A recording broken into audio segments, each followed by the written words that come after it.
Hello. For today's video nga pala, March 31. Ayan, alas 3 pa nga lang pala ng hapon is pinauwi na kami para naman maka-experience din ng Matsuri dito sa Japan o yung fiesta nila dito sa lugar namin. At dito nga is nag-umpisa na rin yung bulaklak ng Sakura. Kaya kung tawagin nila rito is Sakura Matsuri. At dito nga is nagbihis muna ako at pumunta dito upang tignan. Ayan, ang dami nga palang mga paninda dito sa Matsuri na ito. Ayan, may mga pagkain. Ayan, di ba? Ang ganda naman talaga natin. At yan, meron pang mga gulay o kung ano-ano, mga anik-anik, mga pang-display sa bahay. O ayan, kagaya nyo sila. Meron mga prutas, mga sticker, mga laruan na paninda nila.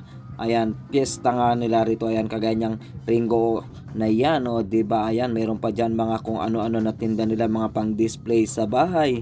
At syempre bumili rin tayo ng pagkain at yan nga yung aking napili, yung kebab stand, 600 yen lang pala yan, o, diba? At yan nga pinapili ako at ang pinili ko is yung medium spicy. O, diba? Para naman medyo may konting angang yan. Meron pa nga silang tindang hotdog at yan. Meron pang hindi ko alam kung anong pangalan niya na para bang turon, o, diba?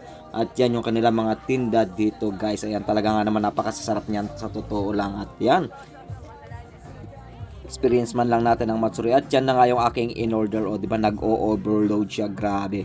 Ang daming karne niya sa loob. At yan, lantakan na yan. Bago pa lantakan ng iba. O, yan, di ba?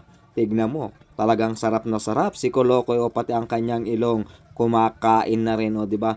Napakalinamnam nga naman talaga at napaka-juicy talaga, guys. Ayan. Sulit na sulit yung 600 yen na ibinayad ko. Di ba? 600 yen pero busog, napakasarap. Minsan lang naman yan, guys, sa loob ng isang taon. O, di ba yan? Pinakita pa niya. Ayan, talaga naman overload talaga, guys. Mainit-init pa. At medyo may kaunting spicy. Kaya naman solve agad tayo niyan. Sira ang diet ni Kolokoy. O, di ba? Ayan, sige, kain ka lang dyan.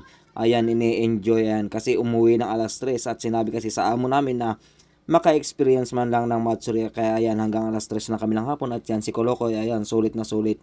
Kasi binigyan ng 1,000 yen ng amo. Kaya yan, mayroon siyang naibiling merienda. At yan lang, guys. Thank you so much sa inyong lahat. God bless. Please like, comment, and share. Thank you.